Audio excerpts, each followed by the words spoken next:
The wind in Dustful Ridge came like a breath held too long, dry, cracked, and heavy with unsaid things. It crawled through the seams of window shutters, picked at the hems of skirts, and whispered secrets no one wanted to hear. On the day of the auction, it blew harder than usual, carrying dust and judgment in equal measure. The sun hung low and reluctant, casting its light sideways like it, too, didn't want to watch what was about to unfold. They were lined up on the low platform behind Eldridge's livery barn. Not horses, not cattle, but women. 3 of them. Their dresses were clean but faded, their hair pulled back, not for beauty, but for order. Standing silent, their faces unreadable to those who came to gawk, spit, and perhaps bid. The townsfolk called it legal, this auction of unclaimed brides, but everyone knew it for what it was, a ritual of shame, dressed up in law and silence. Mercy Whitlock stood in the centre, tall despite her downcast eyes. She had the stillness of someone who had learned not to flinch. Her hands, freckled and roughened by labour, were clasped tight, in front of her, fingers whitening at the knuckles. Once, she had been the preacher's pride, a girl who sang in the choir with a voice like rainfall, but now she was 30, childless, and recently abandoned by a husband who'd said he wanted a family, not just a wife. His words had left a bruise deeper than any blow. To her left stood June McAllister, though most only ever called her Junebug. Her copper-red hair caught the sun, braided down her back like a banner. A faint scar ran from the corner of her lip to her chin. Old bar fight, some whispered. She had a limp, slight but constant, the result of a fall from a stagecoach years back. She once sang at the Dustfall Saloon until whispers about her condition, barren, broken, loud, made the piano player stop playing when she entered the room. She wore a smile now, crooked and defiant, but her eyes flicked like candle flames, wary of every gaze. Sabine Holt stood quietest of all, her posture unyielding. She was neither tall nor delicate, but she carried a presence, like carved stone. Her dress was simple, worn at the hem, and her dark hair was pinned into a severe bun. There had once been a farm, a husband, and a future. The farm had dried. The husband had left. The future, well, she never spoke of it. Her eyes never stayed on the crowd. They drifted east, always east, as if something sacred still waited there. The crowd shifted, murmured, spit tobacco. Sheriff Dunley leaned against the barn door, arms crossed, eyes darting between the women and the restless onlookers. He wasn't a cruel man, just tired. And in this town, tired men turned blind more often than not. Eldridge, the livery owner and unofficial auctioneer, stood with his book of names, reading out the women's former marital ties as if reciting from a ledger of debts. No starting bids? He called, trying to muster a salesman's charm. All 3 are of working age, handy with house and hearth, good Christian women. He laughed, but it was brittle. Surely someone's in need of help out on their spread. The silence was thick enough to chew. Someone in the back cleared their throat. Another muttered a prayer, low and apologetic. No hands rose, no offers came. Folks, Eldridge pressed, voice tightening. This isn't about ownership. It's about giving. Good women a new start. Ain't right. Leaving them with nothing. Still nothing. Not a hand. Not a coin. Not a word. Mercy's eyes lifted then, just briefly, meeting Eldridge's. Not in challenge, just calm recognition, as if to say, this too is something I will survive. And survive they had, each in her own way. When their husbands had given up, through letters, through silence, through cold final glances, the town had shrugged, infertile, unlucky, unworthy. That was the word whispered like poison through Dustfall Ridge. Unworthy. No one said it to their faces, of course. That would have required courage. But in pews, behind curtains, and at the general store, the judgment clung like coal smoke. Junebug shifted her weight, foot tapping in a rhythm too faint to follow. It was an old habit, something from her stage days. She caught Mercy's glance and offered a half smile. "I'd pay for a good laugh right about now," she whispered, not loud enough for the crowd, but just enough for the women beside her. Sabine didn't respond. She was still staring east toward the ridgeline, where the land dipped low before rising into ochre bluffs. Something shimmered on the horizon. Dust, heat, or maybe something more. It was then that the three horses appeared, just silhouettes at first, framed against the rising wind and sun glare. They moved slow, deliberate, their riders tall in the saddle. Not town men. That much was clear from the way they rode. Quiet, controlled, unhurried. Dustfall Ridge was the kind of place where strangers were noticed, but not always welcomed. The crowd turned. Murmurs rose. The riders came closer. The first, broad-shouldered and silver-stubbled, wore a duster that had seen better decades. The second, younger, with eyes like whittled walnut and fingers ink-stained, led a pack mule. The third, barely more than a boy, had a softness in his gaze that made old women sigh and ranchers scowl. They stopped 10 feet from the platform, dismounted, removed their hats. The oldest, Jessie Boone, met Mercy's eyes and nodded once. No smile, no speech, just a nod that felt like rain on parched earth. Luke Boone, the second, set his pack down. From it, he pulled a carved wooden bird, small and perfect, and handed it wordlessly to Junebug. She blinked, confused, then curled her fingers around it. The boy, Tommy, stepped forward and offered Sabine a biscuit from his coat pocket. She stared at it for a long time before taking it. No one said a word. The townsfolk, unsure what they were, witnessing, began to drift off. There would be no sale today, no bidding, just silence and three strangers standing in quiet defiance of a town's verdict. When the sun dipped behind the ridgeline, casting everything in amber light, the women stepped down from the platform. Not hurried, not ashamed, just done. And the brothers stood waiting. No vows were spoken, no promises made. But in that stillness, something shifted, something deep. The air tasted different. Not redemption, not yet, but the start of something slower, stronger, like a river cutting through rock. The wind fell quiet, and for the first time in years, the women of Dustfall Ridge were not objects to be claimed, but choices waiting to be made. The Boone brothers didn't speak much, and when they did, their voices carried the kind of weight that didn't need raising. Jessie Boone, the eldest, moved like someone who had long ago measured the world and decided most of it wasn't worth chasing. His face was weathered, beard touched with silver, and his shoulders bore a quiet command. He stood like a man used to watching over others from behind rather than from above. Luke, the middle brother, was quieter still, though less from caution and more from thought. He had hands stained from the work of carving, wood mostly, and a certain softness around the eyes that made people trust him before they understood why. He listened more than he spoke, and when he did speak, his words came slow, deliberate, as though each had to earn its place.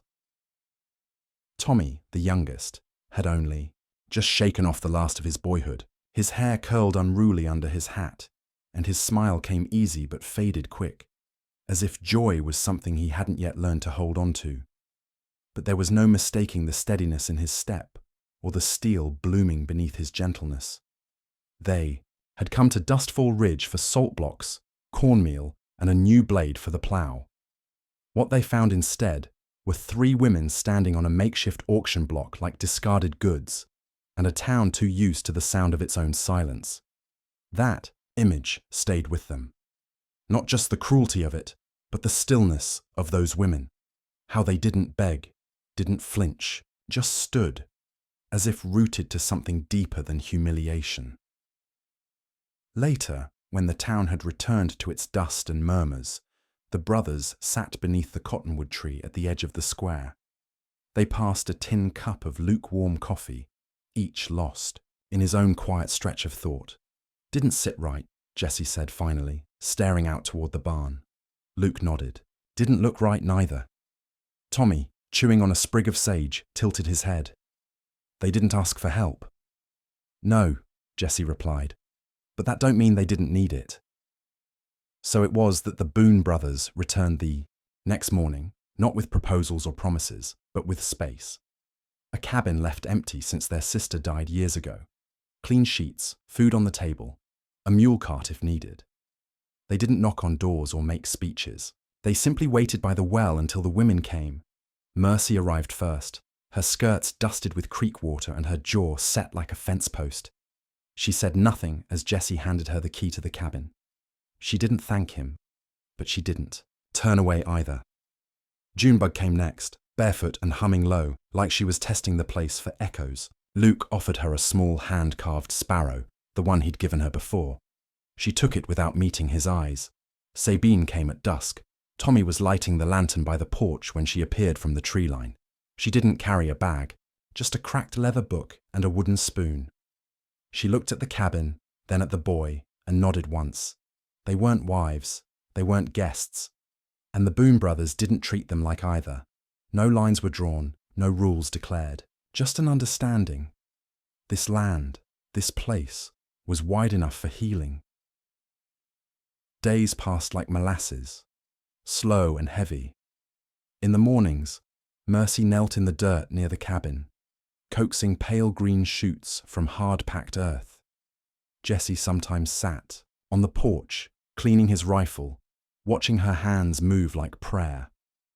They rarely spoke, but every evening he left an apple on the steps of her cabin, always red, always polished. Junebug made herself useful in the workroom where Luke crafted furniture and instruments. She oiled the wood, sanded edges, sang low while Luke shaped violin necks and dulcimer backs. They didn't talk about the past. She didn't ask why he carved birds into the legs of his chairs. He didn't ask why she winced when she climbed stairs. They just shared space, steady as river stones. Sabine and Tommy spent most of their time near the creek that bordered the Boone land. He asked questions. She answered only when she had to. But over time, their silences grew companionable. She taught him the names of herbs, how to trace deer paths by the way moss bent on bark. He carved her a spoon from juniper wood. She used it without comment. The townsfolk noticed. Of course they did. There were whispers in the general store, behind church pews, over bitter coffee and dry biscuits. They've taken up with them. Boone boys, someone muttered. Living out there unmarried, like that, another clucked. Not proper, the preacher's wife hissed, though her own marriage was a loveless shell. The Boone brothers said nothing. Neither did the women. They didn't need to explain what Dustfall Ridge had already condemned. The world had seen them as broken, but they had begun to see each other as something else. Unfinished maybe, but not ruined. It wasn't romance, not yet. There were no declarations, no urgent glances, just small constant offerings, an extra, cup of coffee, a mended hem, a jar of honey left by a door. Affection in this place grew slow. It needed space, sunlight, and the absence of cruelty. One afternoon, Mercy cut her hand on a tin pail. Jessie was there in seconds, wrapping her hand in clean cloth. She didn't flinch, but she looked up at him, really looked, for the first time. I can take care of myself, she said, voice low. I know, he replied. But I can care too, if you'll let me. She didn't answer, but the next morning, she left a basket of fresh-picked beans on his porch. Junebug played a few bars on an old fiddle Luke had fixed up for her. Her voice trembled when she sang, then grew steady. And when she finished, Luke clapped once and said, That was yours all the way through. Sabine sat with Tommy on the edge of the creek, feet bare, books open between them. She read aloud from Whitman, her voice flat but firm, and Tommy leaned his head on her shoulder. She let him. They were still afraid. Of being left. Of being used. Of being seen. But fear, like everything else, softened with time and steady kindness.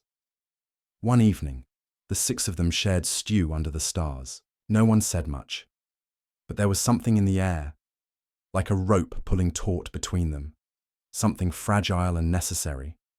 A beginning. The wind had changed, no longer cruel, just cautious. In the distance, Dustfall Ridge slept. But out on Boone Land, under the cottonwoods, something stirred, slow, tender, and just beginning to bloom. The first frost came without warning, catching the trees mid-turn and glazing the Boone Land in a brittle silver sheen. It clung to fence posts, curled the tips of autumn leaves, and stilled the creek until it hummed like glass under the morning sun. The women rose early to meet the cold, scarves tied tight, boots crunching frost with each step. Change had arrived, not just in weather, but in the quiet rhythms that had begun to fill their lives. Mercy moved slower now, not out of hesitation, but out of consideration. For the land, for the hands that worked it, for the people who'd begun to matter. Her garden, though weary from the season's turn, still gave a few stubborn carrots and winter greens. Jesse helped her gather them. He didn't speak unless she did first, and when he looked at her, it was never as a man appraising a woman, but as someone recognizing something kindred. He'd once been married, briefly, long ago. She could see it in the way he moved around her, careful, respectful, as if he knew the sting of assuming too much. When their hands brushed over a frost-covered cabbage, neither pulled away. They stood for a moment in the pale blue hush of morning, and Mercy's breath caught not from cold, but from the weightlessness of being seen without being needed. Junebug had taken to the workshop more seriously now, working beside Luke from morning till late afternoon. She'd begun carving small animals, foxes, owls, a curled cat with a cracked ear. Her fingers were roughened by the tools, and her arms bore tiny nicks that she didn't bother hiding.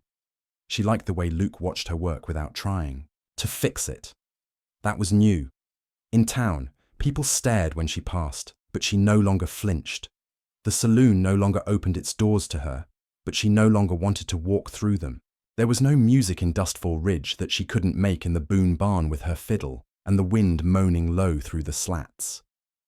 One evening, she stood by Luke's work table holding a piece of cedar he'd set aside. "Why'd you leave this one out?" she asked, brushing her thumb along the grain. He looked up, shavings in his beard. It was crooked. She studied it. Sometimes crooked's more interesting. He nodded, not in agreement, but in appreciation. That night, she left the carved fox on his windowsill. No note, no explanation, just a small shape holding something unnamed between its ears. Tommy and Sabine continued their strange, wordless companionship. He followed her like a shadow some days, asking about clouds and tree, bark and what makes a fire burn blue. She answered what she could, not because she felt obligated, but because it gave her something to focus on besides the heaviness in her chest. Sabine had always walked like she didn't expect solid ground. Her past, what little she allowed them to know, had been sharp-edged and full of silence. There had been a child once. That much was felt, if never spoken, but her grief didn't show as sorrow. It lived in her precision, in the way she scrubbed pots until they gleamed or stirred broth clockwise 3 times before tasting.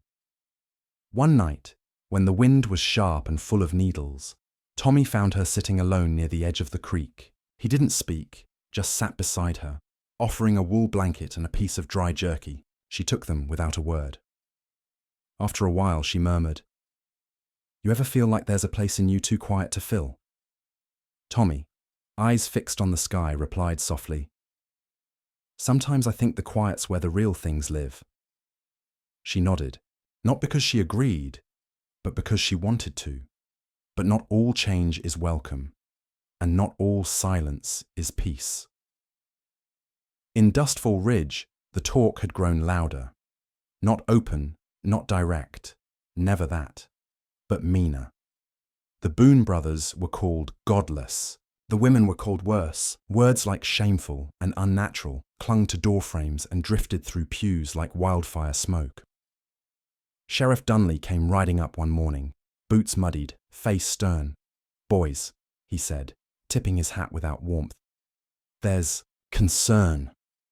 Jesse, calm as always, met his gaze. "What kind?" "The town's worried about the example being set. 3 women, 3 men, no vows, no law binding them. Some folks say it invites chaos." Luke leaned against the fence rail. "And who exactly is chaos inviting?" The sheriff sighed. "It ain't me you gotta convince, but the town's stirring. If you're smart, you'll make it look more proper." Mercy had come up from the lower field just in time to hear those last words. Her hands were caked in soil, and she stood tall as any man. "Proper," she echoed. "They tossed us out like worn boots. Now they want a say in how we stand back up." Dunley's eyes flicked to her, uncertain. "You know how it is, Mom." "I do," she replied. "That's why I'll decide what proper means."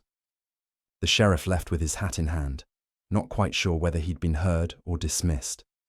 That night, tension hung over dinner like smoke. The stew was hot and full, but no one reached for seconds. The silence was not uncomfortable, just waiting. "I won't be bartered again," Mercy said at last. "Not for respect, not for peace." Junebug nodded. "Let them talk. I've lived in worse noise." Sabine stirred her tea, then looked at Jesse, then Luke, then Tommy. "But what if talking's just the beginning? What if they come next time? With fire?" Tommy straightened. "Then we meet them with water." Jesse set down his cup. "No violence, no posturing, but we don't run." Luke added, "This place was built on choice. That's what we protect." And so they did. The following week, they went into town together. Not for show, not for protest, just for flour, nails, a few books. Mercy walked beside Jesse, their hands not touching, but close enough that no lie could fit between them.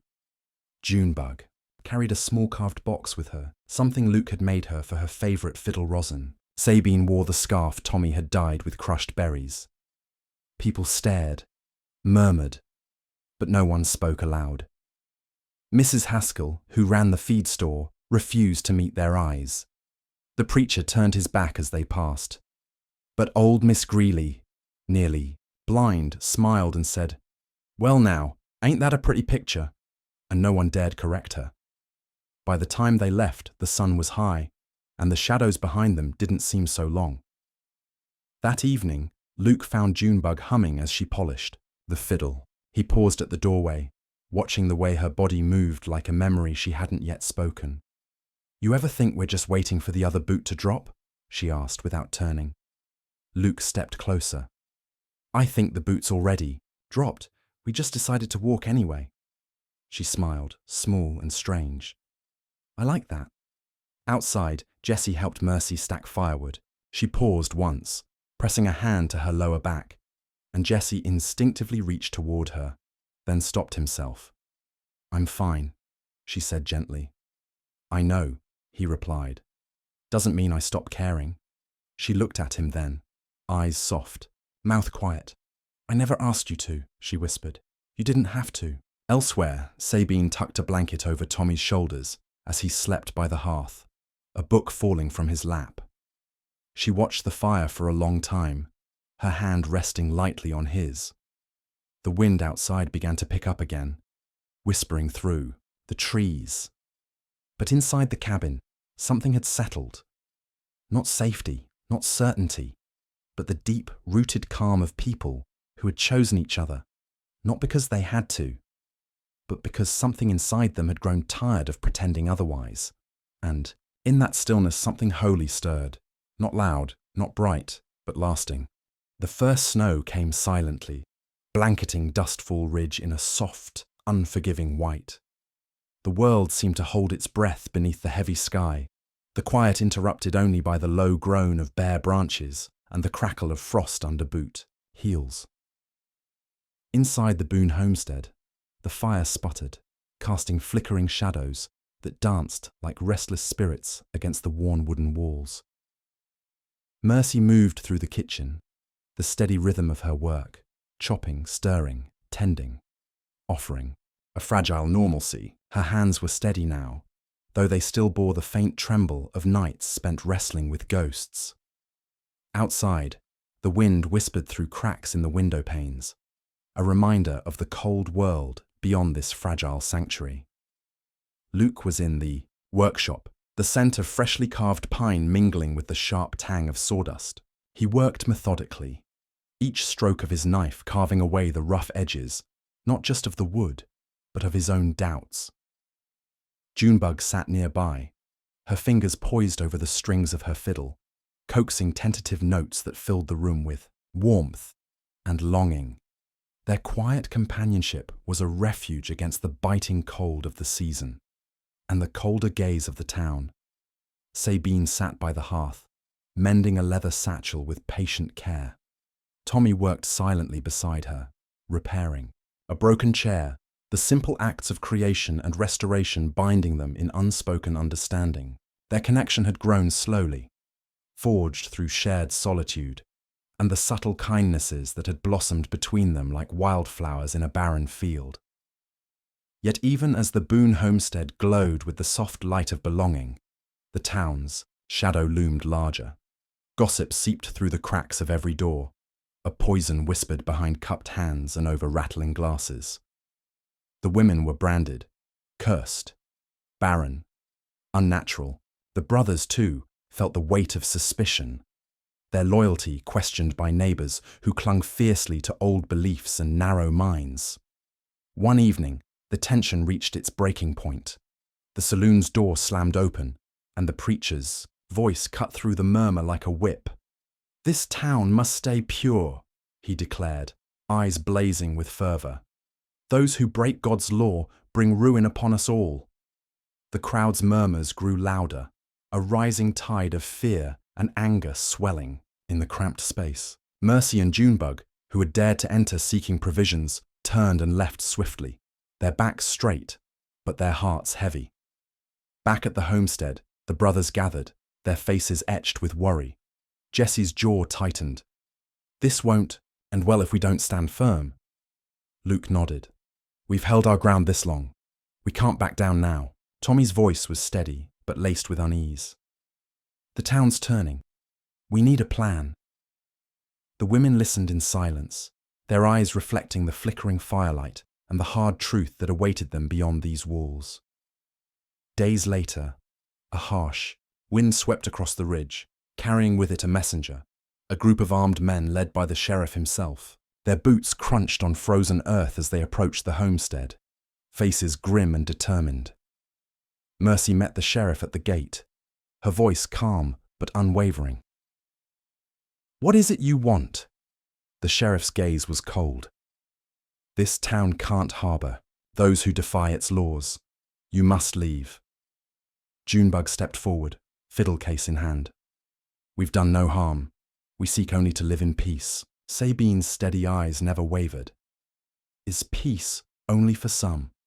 Jesse moved beside Mercy, his stance protective.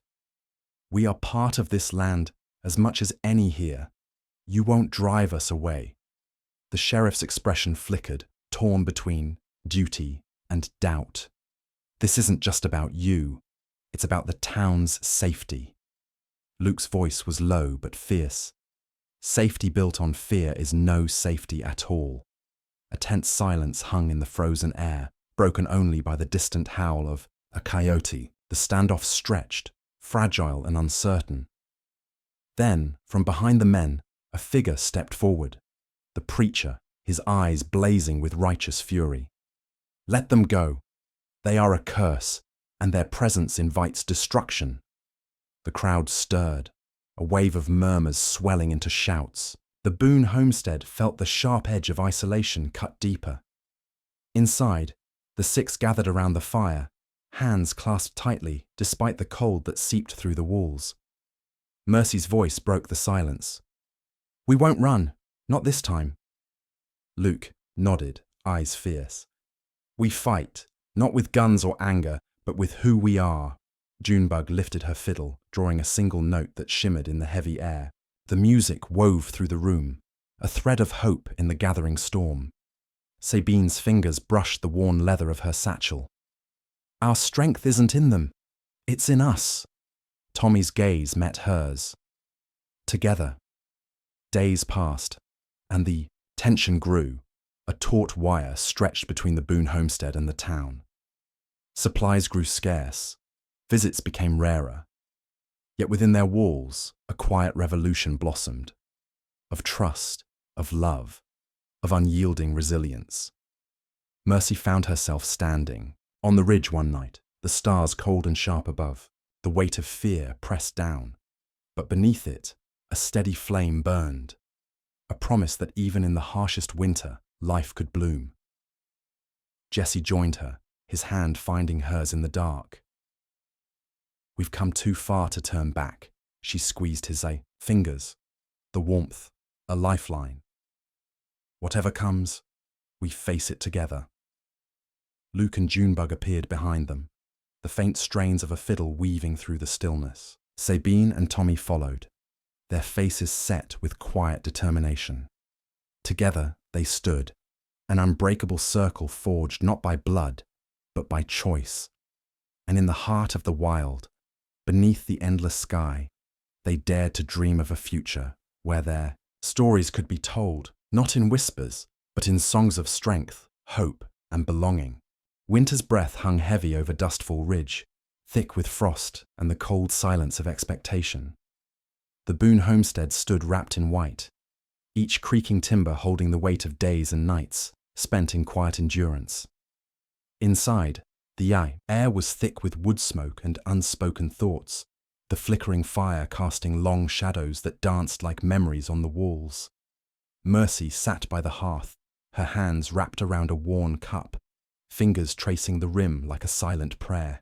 Her eyes, usually so steady, flickered with the distant ache of dreams deferred, the weight of being seen but not believed.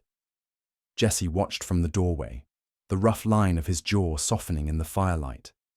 He had carried his own burdens for years, losses he'd never named aloud. But in Mercy, he saw a resilience that mirrored his own. Theirs was a companionship built not on declarations, but on the steady presence of shared solitude. Outside, the wind whispered warnings as it tangled through bare branches. Dustfall Ridge had not forgotten the women or the men who sheltered them.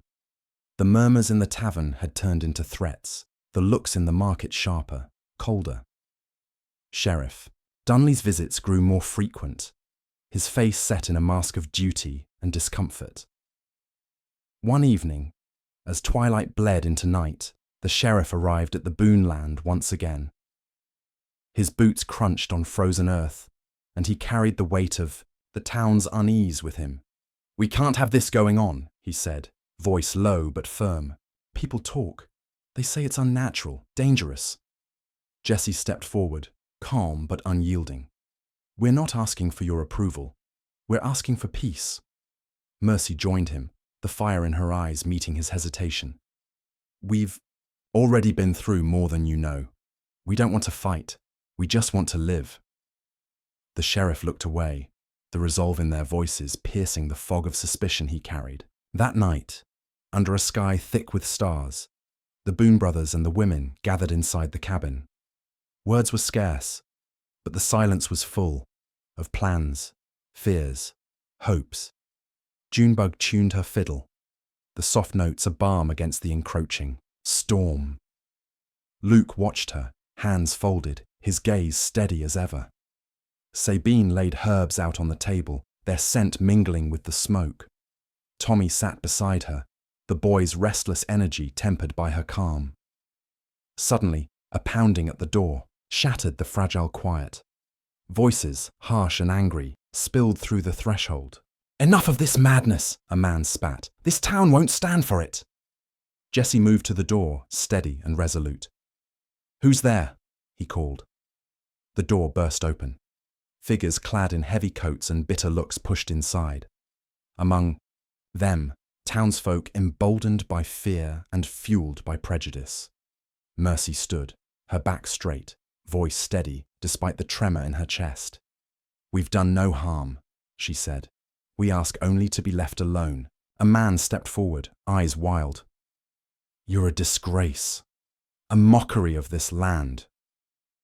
Junebug's fingers clenched the fiddle's neck. Luke's jaw tightened. Sabine whispered to Tommy, who sat wide-eyed on the floor. Jessie's hand rested on the rifle by the hearth. The room held its breath. Then, Mercy spoke. Not with anger, but with a quiet strength that filled the space like dawn. We are not what you fear. We are what you refuse to understand. The tension cracked like ice underfoot. One by one, the intruders faltered, the fire in Mercy's words seeping into their resolve. The sheriff stepped forward, his voice cutting through the thick silence. This stops now. The crowd dispersed, leaving behind a cabin heavy with the echoes of confrontation and courage. In the days that followed, the Boone land became a beacon, a place where the broken found refuge and the lost began to heal. The women and the brothers moved with newfound grace, their connections deepening beyond survival into something tender and real. Jessie and Mercy shared quiet mornings tending the garden, their hands brushing over frozen soil, nurturing life even in the harshest conditions. Luke and Junebug crafted instruments that sang of hope, their collaboration a slow dance of trust and artistry. Sabine and Tommy wandered the woods, the boy learning the language of the wild, the woman rediscovering laughter in his unguarded joy. The town watched, some with grudging respect, others with wary eyes, but the story of the Boone homestead was no longer whispered in shame.